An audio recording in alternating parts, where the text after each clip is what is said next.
মানে তুমি যে একটা অন্য ঘরানা দিয়ে তুমি যে নিজের মানে তোমার যে যাপনটা চলছে, তোমার যে পথটা চলছে, তার থেকে তো ধরো কিছুটা এখনকার যেহেতু মানুষকে তো যুগের সঙ্গে তাল মিলিয়ে চলতেই হয়, এটা আমি ভীষণভাবে বিশ্বাস করি। হ্যাঁ, এটা তো করতেই হয়।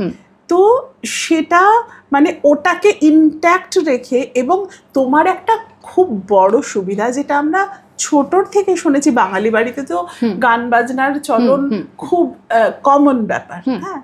তো যাই হোক, তো ছোট থেকে যেটা শুনেছি এবং জেনেছি যে মানে ক্লাসিক্যাল যদি শেখা থাকে, সে কিন্তু যে কোনো ধরনের গান গাইতে পারে।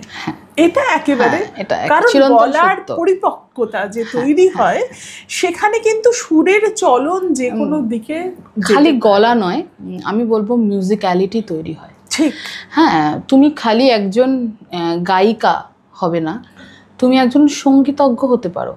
সঙ্গীত মানে নাচ, নৃত্য, গীত, হ্যাঁ, সমাগমে যে সঙ্গীত, এবং তোমার সমস্ত ক্রাফটের প্রতি তোমার একটা শ্রদ্ধা জন্ম, যেটা দুদিন হলো আমরা শুনতে পাচ্ছি, ইউটিউবের পর্দায় দেখতে পাচ্ছি, শুনতে পাচ্ছি।